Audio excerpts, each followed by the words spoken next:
ah, nagbanta ang Senado na kapag hindi sumunod yung mga House prosecutors doon sa kanilang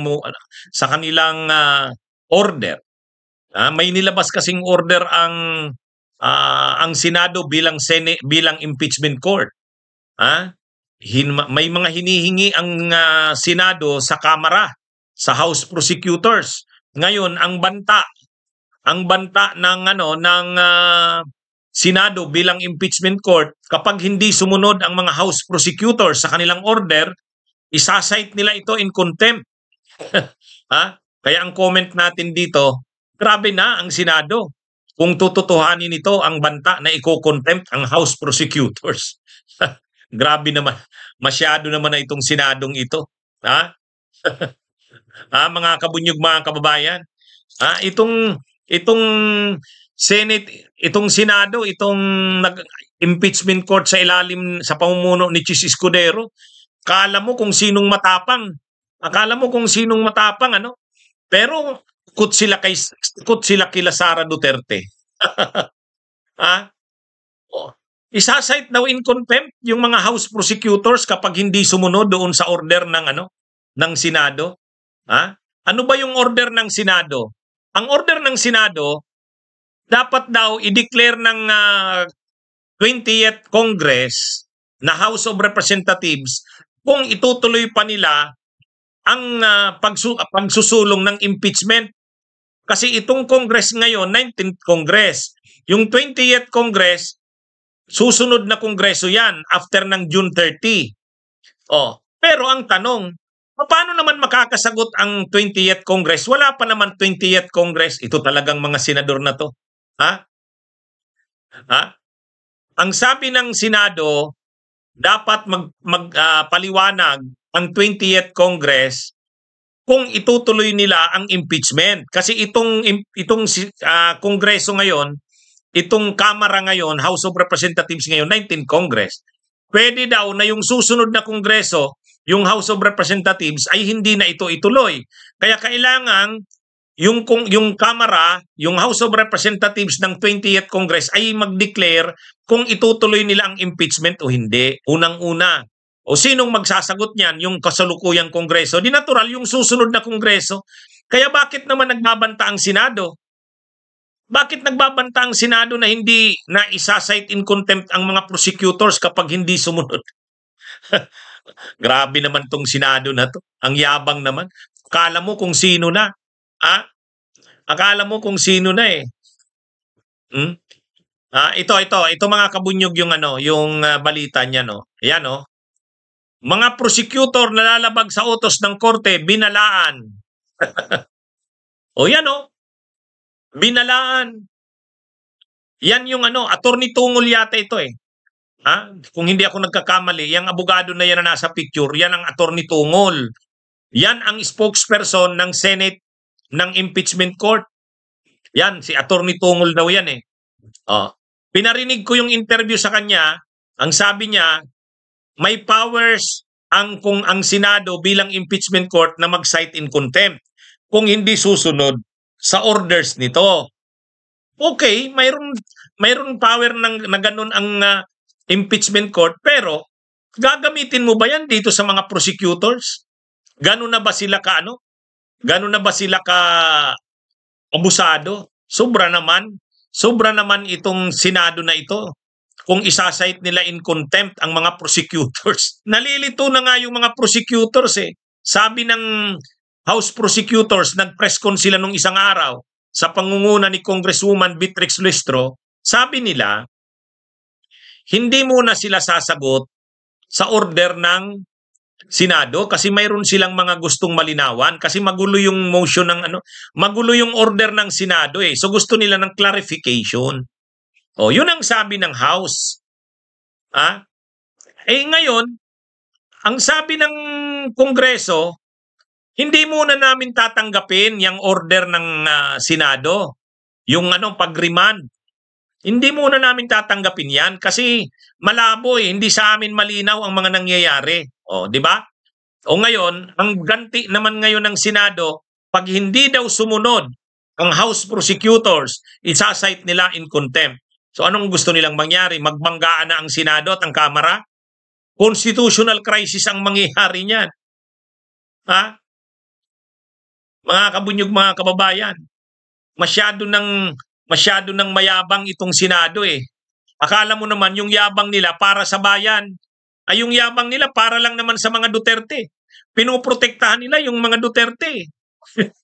Tapos ngayon magbabanta sila ng isa-cite in contempt ang House Prosecutors. Ay pag ginawa nila yan, magagalit na naman sa kanila ang taong bayan. Kasi kapag ang paggamit ng contempt of powers, hindi naman hindi dapat yan abusong ginagawa.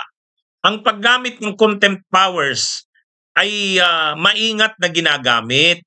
Ginagamit mo lang yan pag kailangan. Pangalawa, hindi mo yan basta-basta sa gagamitin sa kapantay mong chamber. Ang House of Representatives at ang Senado ay magkapantay. Pareho yan bahagi ng Kongreso. Kaya, yung paggamit ng Senado ng contempt powers na ito, gagamitin mo ng contempt powers ang mga kongresista? Ay, para ka ng yan eh. Masyado namang nagiging abusado na itong Senado na ito. Hindi na magiging kagalang-galang ang Senadong ito. Kapag ginawa nila yan, sinight nila in contempt ang mga prosecutors, lalong magagalit ang taong bayan sa kanila. Dito sa Senadong ito. Sabi ni Hunter 906 King, nahihibang na sila, attorney. Oo nga eh. Hindi po yan hindi tayo nang iintriga. Ito yung sinabi niyan ni Attorney Tungol, na mga prosecutor nalalabag sa utos ng korte, binalaan. Kasi inorderan nga ng impeachment court ng Senado yung mga prosecutors na magpaliwanag daw. May mga hinihingi sa House Prosecutors eh. Ang sabi naman ng House Prosecutors, hindi muna namin tatanggapin yung yung pagbalik sa amin ng articles of impeachment, pag-aaralan muna namin. Marami kaming gustong clarification na makuha sa Senado. Tapos ngayon, isa-cite nila in contempt ang mga kongresista, ang mga prosecutors pag hindi sumunod. Ay, medyo abusado na yan. Hindi, nga ito mga kabunyog, mga kababayan, nagbabala ang Senado na isa-cite nila in contempt ang mga prosecutors ng Kamara pag hindi sumunod. Hindi, ganun yung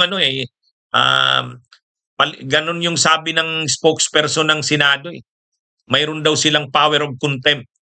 Totoo naman yan, kaya lang hindi mo yan basta-basta ginagamit. Lalo na, ang iko-contempt mo mga senador ay mga prosecutor na hindi naman yan ordinaryong tao eh. Yan eh, co-equal branch mo yan. Co-equal branch mo yan. House of Representatives. Tapos, isa-cite mo in contempt.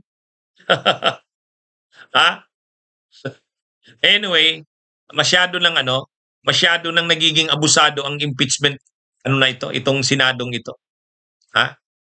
Sa ginagawa nilang yan, ginagalit nila ang taong bayan. Sabi ni Undoy Ali Sacred, paano makontempt? Hindi pa nga nag-uumpisa ang trial.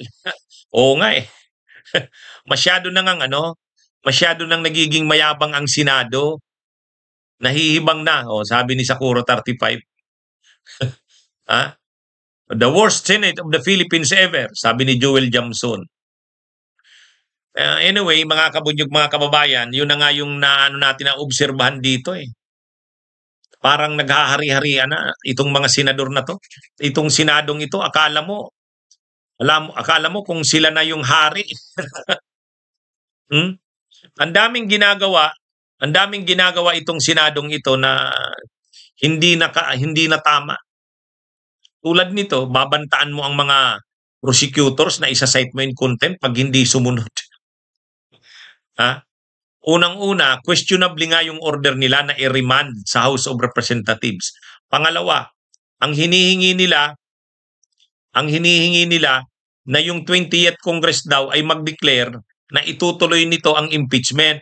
Paano mo nga mapapadeclare ang 20th Congress? Wala pa namang 20th Congress. Magsisimula pa lang silang maupo sa June 30. June 30. O bakit mo ngayon pipilitin yung Kongreso ngayon na mag-declare niyan? Nag-iimbita ng banggaan ng Senado at Kamara itong gagawing ito ng Senado kapag sinight nila in contempt ang mga prosecutors. Magki-create ito ng constitutional crisis.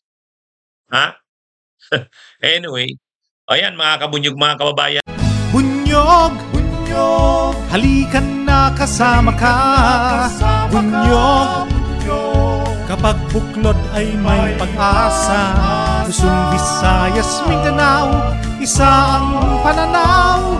Sa bagong Pilipinas ang bunyog isisigaw. Bunyog.